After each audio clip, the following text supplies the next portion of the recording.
All right, class. So today we'll have a small concept talk on the doctrine of separation of powers. Uh, in these concept classes, we'll have different series, about 8 to 10 series, and a value addition with respect to the mains is to be provided. Uh, Please note that in series that where the syllabus is common to the prelims as well as the mains examination, you will get a lot of valuable pointers for the prelims examination as well. A good way to benefit from this series is that wherever you have handouts, kindly use the handout, take a printout and start making notes on those handouts. Or whatever words or language is used in these concept classes, they can be noted down as it is and can be used as a good notes material and can also be used to replicate content in. All right. So in today's class, we'll take the doctrine of separation of powers. Now, the doctrine of separation of powers is one of the central tenets of polity, which states that the power has, so in doctrine of separation of powers, there are two concepts. First is what is power? All right. Power is the ability, is the power, is the influence or the ability of an individual or an entity to get their will imposed. All right. Power is our ability or an influence to get work done as per our will. All right, this is what power is. Now, the doctrine of separation of powers can be understood in terms of two ways of how power is distributed. One is there is horizontal distribution of power and there is vertical distribution of power. Horizontal distribution of power means, what does it mean? It means that the power is distributed among equal entities or near equal entities. All right, and what is vertical distribution of power? Vertical distribution of power means power is distributed across vertical entities or hierarchically arranged entities, isn't it? So when we talk about separation of powers, we primarily mean the horizontal distribution of power. All right, when we talk about vertical distribution of power, we generally use the words division of power. All right, all right. So there is a separation of powers and there is a division of power. Separation of power is horizontal distribution of power. What does the doctrine of separation of powers mean or say? The doctrine of separation of power says that the power of the state has to be vested or distributed among the three organs of the state, that is the legislative, the executive, and the judiciary. And all these organs are supreme in their sphere. All these organs of the state are supreme in their sphere. All right. So this distribution of power in a horizontal manner is between the executive, the legislature, and the judiciary. The power of the state. All right. Capital S, state. All right. So the job of the executive, what is the job? The job of the, in a democracy, the power is vested with whom? The power is vested with, what do people do? They vote their representative, they vote or elect their leaders.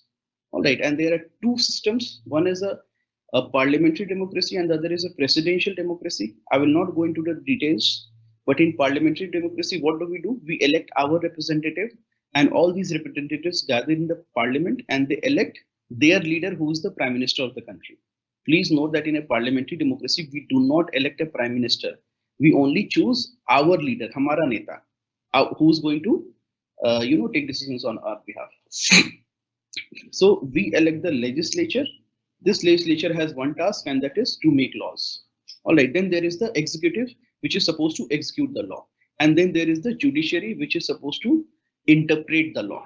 All right, so three organs of the state. The legislature will make the law, the executive will execute those laws, and the judiciary is supposed to interpret the law. All right. Now the question arises, the second question that I hope all of you have the handout for this session. All right, please go through it. It will make sense. Why should we have separation of powers? Why should we have separation of powers? So there is a prudent argument versus a moral argument. Prudent argument is from the point of utility or from the point of use, that there's a reason why you should have separation of power.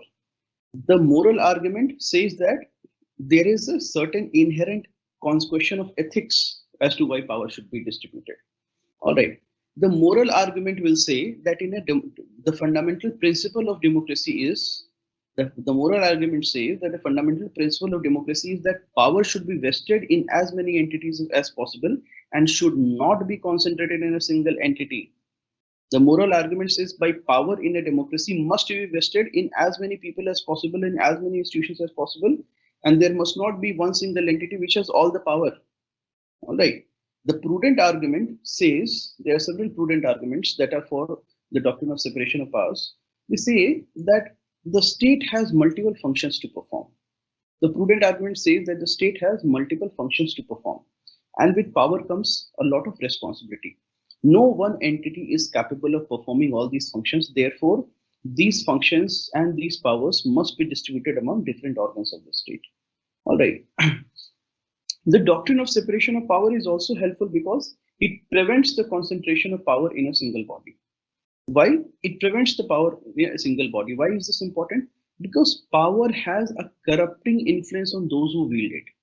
All right, power has a corrupting influence on those who wield it. All right, power is said to corrupt, and absolute power corrupts absolutely. Therefore, in a democracy, we should not have power concentrated in a single body or an individual or an entity.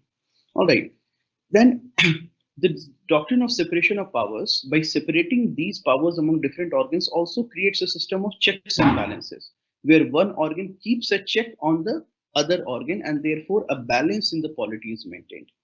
All right.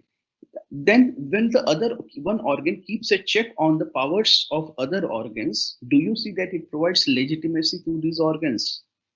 Because we have elected a legislature which provides a check on the executive. How does it provide a check on the executive? By, for example, censuring or voting for no confidence motion. Because the legislature has this power to throw out the executive, do you see that it gives legitimacy to the executive? Saying, all right, and when executive passes a law, all right, the executive passes a law in the parliament and the Supreme Court says that this law is violative of the constitution, do you see that it gives legitimacy to the executive, which means that all other laws are in consonance with the constitution. All right, so therefore, when this system of checks and balances, where each organ is keeps a check on other organs, provides legitimacy to the organs as well as provides legitimacy to the state, isn't it? This is very different from a monarchy where a king has sentenced somebody to death and no judge, no justice can be done. All right, but here, if the executive takes some action, there is a Supreme Court which is going to decide whether the executive action is correct or wrong, isn't it? And therefore, it gives legitimacy to the state. All right. Therefore, we should have separation of powers also because this separation of powers with clearly defined roles for all the organs of the state prevents conflict. If this separation is not there, then different organs of the state may end up in creating what you call a conflicting trinity. All the three organs of the state are in a conflicting stage. And therefore, this separation of power is important to avoid a situation of conflicting trinity and provides for a harmonious government. The three organs of the state, between the system of checks and balances, they work in harmony with each other, and therefore we have a harmonious government. And also, it is important to have separation of powers because it was a vision of our framers of our constitution. It was a part of the constitutional vision and mandate. All right, Article 50 of the constitution calls for separation of powers. Article 50 of the directive principles of state policy calls for separation of powers. If you see the third question that we have taken is, do we have a complete separation of power in the Indian case? Now, see, the doctrine of separation of powers, Montesquieu was one of the profound thinkers who gave the doctrine of separation of powers. Trias politica, power should be distributed among three entities. He said, he gave three laws. All right, one is that one person should not be a part of more than one organ of the state. One person cannot be a part of two organs or three organs of the state. That is the first first law of the theory of separation of power as given by Montesquieu. Second is one organ of the state should not interfere in the working of other organ of the state. And the one organ of the state should not interfere in the working of other organ of the state. And the third one is that one organ should not perform functions of the other. One organ should not perform functions of the other organ. All right, these three laws that were given by Montesquieu. All right, in Indian case, if we see, we do not have a rigid or a watertight separation of powers. We do not have a rigid or a watertight separation of powers. If you see, this is neither possible, all right, this is neither possible nor desirable. For example, the executive, the judiciary is there. the appointment of judiciary is done by the executive. All right, the appointment of the judiciary is done by the executive. So do you see that there is, then if you see, in parliamentary democracies such as ours, the executive is also having membership of the legislature.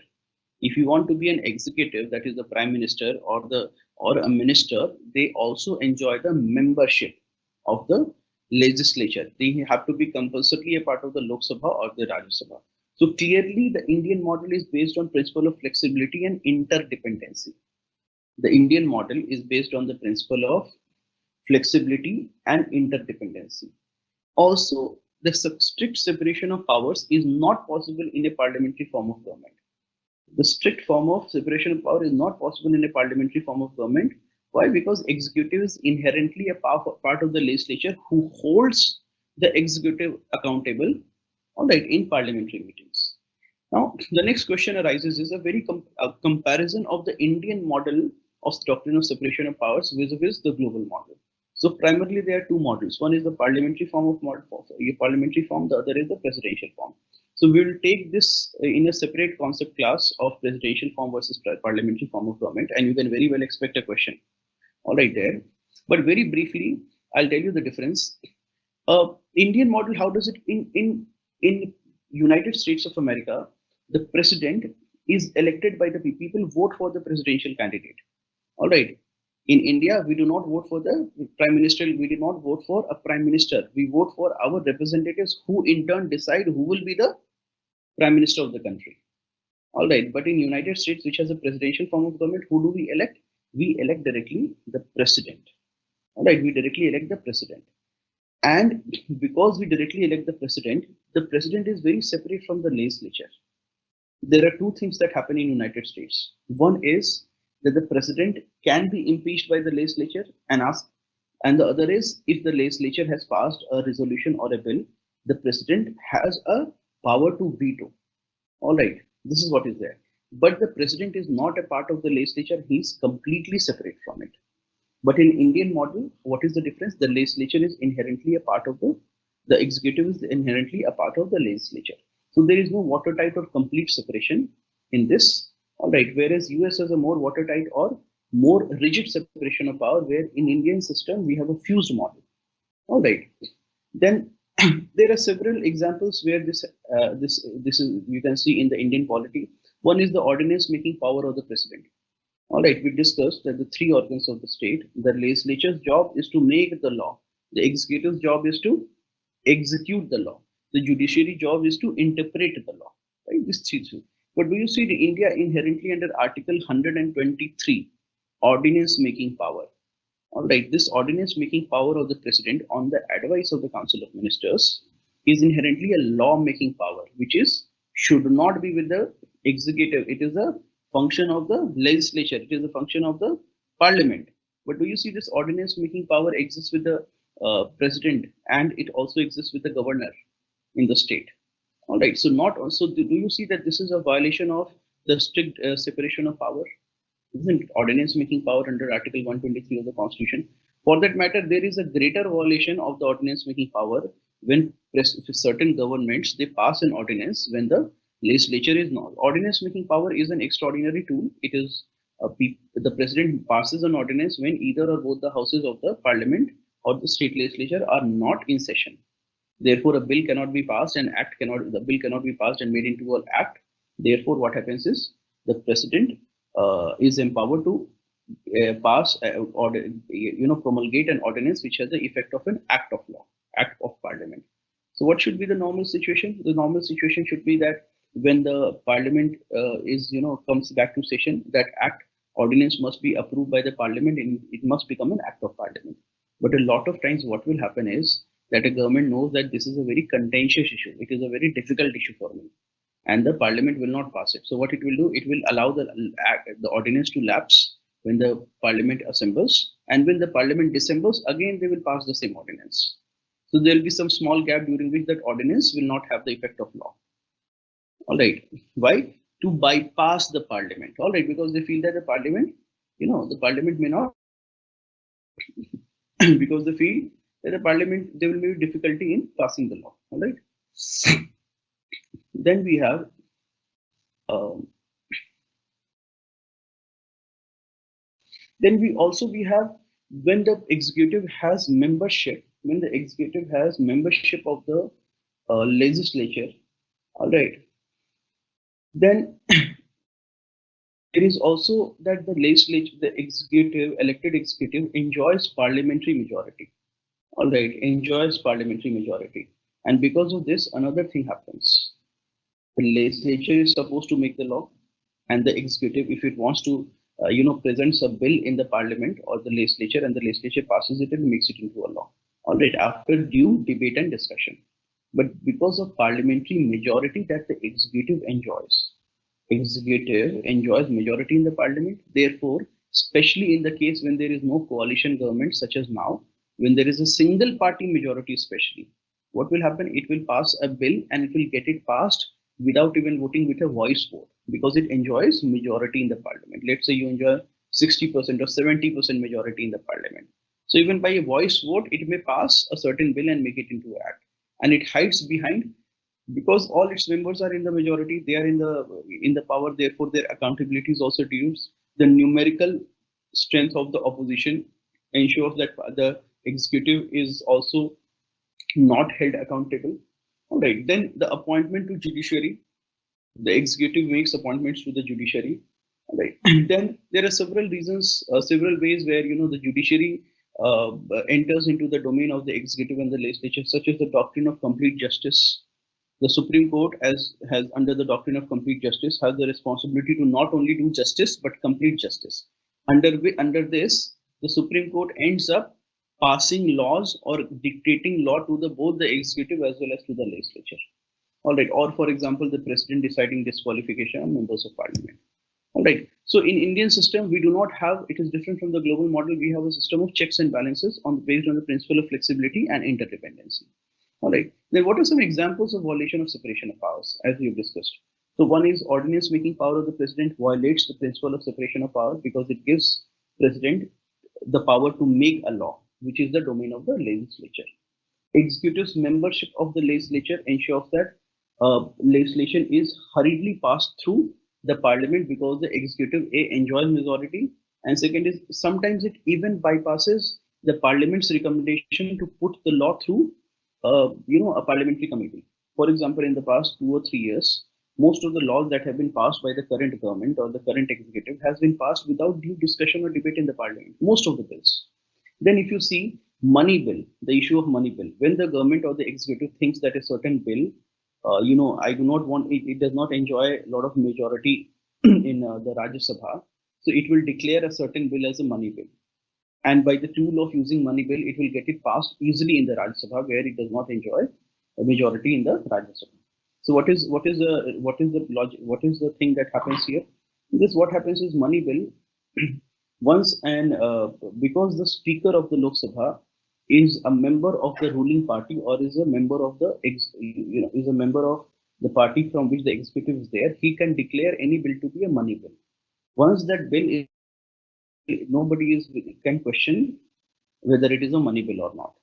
All right, and because of this, while the Lok Sabha will pass it, the Lok Sabha passes it because anyway the executive has majority in the Lok Sabha. But even if the Rajya Sabha, where the executive may not have a majority, sometimes the Rajya Sabha, the executive may not have a majority. Once the bill is declared as a money bill, then Rajya Sabha cannot make any changes to it.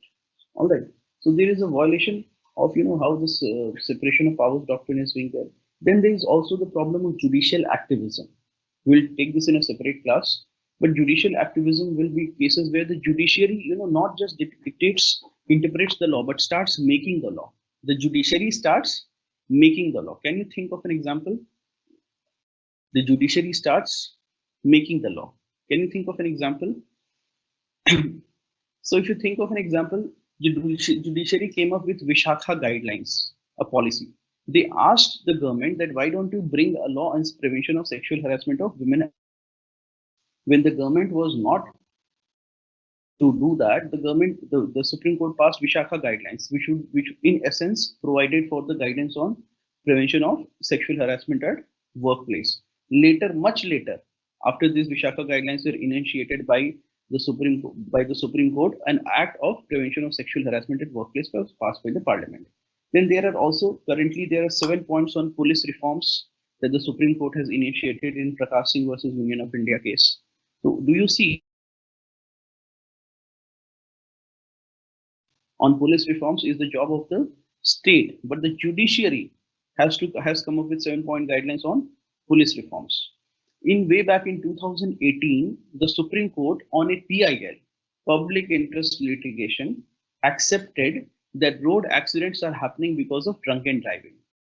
What did it do? It came with a decision that there should not be any liquor shops, A, or there should not be any serving of liquor in hotels in 500 meters of the national. Now, a policy decision such as this is not the prerogative of the judiciary or the Supreme Court, isn't it? A decision such as this is not the prerogative of the judiciary or the Supreme Court. This is an executive action. The executive wing of the state is supposed to make a decision like this, that having liquor shops along the highway or serving of liquor in the national highway can lead to intoxicated driving and therefore increase the accidents. So what happened is, judiciary passed this order and it was throughout the Union of India, and suddenly thousands and thousands of restaurant shops were on the national highway. Months they were big hotels, 5-star hotels, which were 500, which had foreign tourists also. All right, all across Delhi, which were along the national highway, they had to stop serving liquor, and they said, sorry, we cannot serve liquor because the Supreme Court has come with this decision. And about 6 to 8 months later, the Supreme Court realized that this is not a good decision because these national highways may pass through a lot of cities, and there could be an international airport, there could be an international hotel nearby. All right, so the Supreme Court said that it reversed its orders and said that fine, you can have liquor shops or you can serve liquor along the national highway, and it recalled its duty. Now, do you see that a decision like this, which is not within the space of the judiciary, and it should have been at the domain of the executive, this decision was passed by the judiciary. All right, and it was again withdrawn by the judiciary. Now, why? Because if this decision was passed by the executive, the executive will be accountable to the people, through the legislature.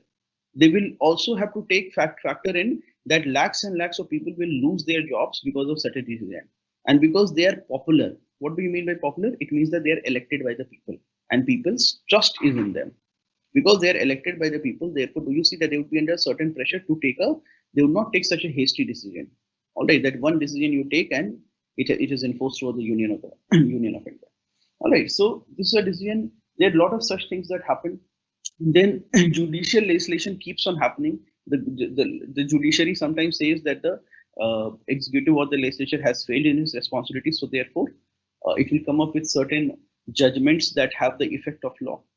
All right, so do you see that these are again some challenges, and so there are often this infringement of the separation of power. Then in this Indian system of Indian model of separation of power, if you see the 6th question, what are the challenges with Indian model of separation of powers? See, whenever you have separation of powers and there is a system of checks and balances, one organ checking on the powers of other organ. So definitely what it leads to is it slows down decision making because of systems of checks and balances. Because too many stakeholders are involved, therefore it slows down decision making in a democracy. And that is why you will see that a debate is that the Indian model of democracy, where there are so many checks and balances, slows down decision making and therefore is an infringement on our development.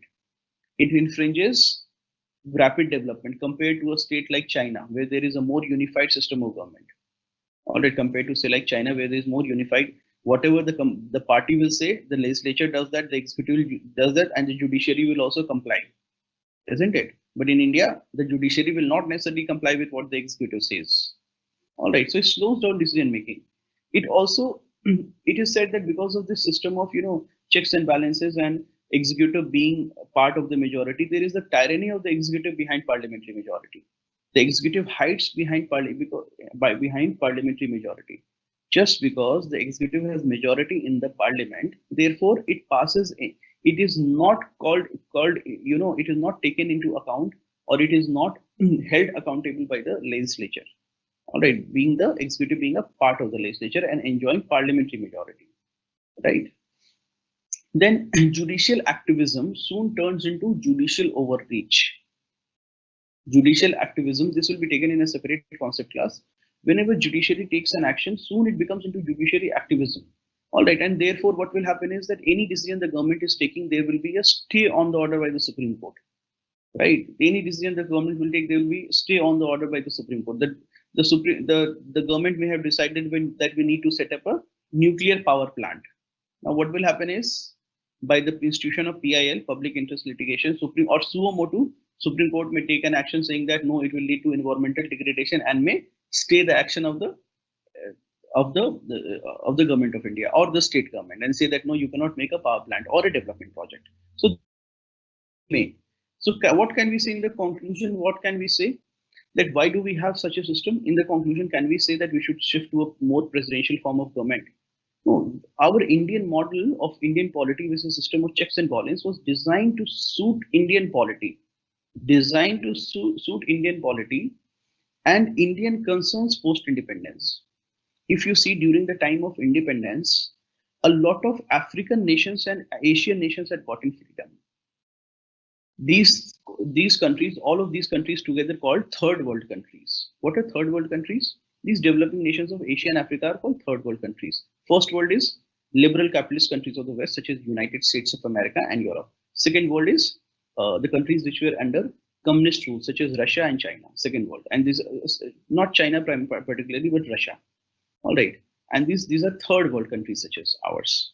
So after independence, it was the concern of our forefathers, such as Nehru and Gandhi, was that we need to have a system of checks and balances. If we give all the power to one person, then it is very likely that it may lead to an authoritarian system or a dictatorial system.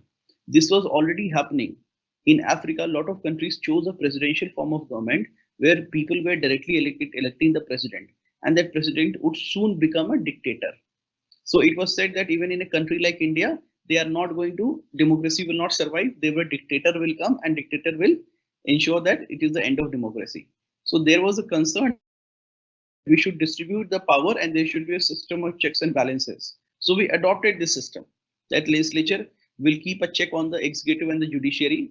All right, the judiciary will keep a check on both these institutions. Then it does sacrifice speed and efficiency. Right, when we have this system of checks and balances and not strict separation of power, it sacrifices speed and efficiency. All right, in favor of avoiding the concentration of power in a single entity. Therefore, we can say that complete separation of power is neither feasible nor desirable, and each organ of the state must respect the sphere of others. Each organ of the state must respect a sphere of others. What is needed is a harmonious balance between the three organs of the state for an Indian polity that ensures welfare of its citizens. We can say that harmonious working of the three organs of the state is needed, all right, with a system of checks and balances to ensure the welfare of the citizens. All right, so that is all. Thank you, class. The next class will take it on the basic structure doctrine.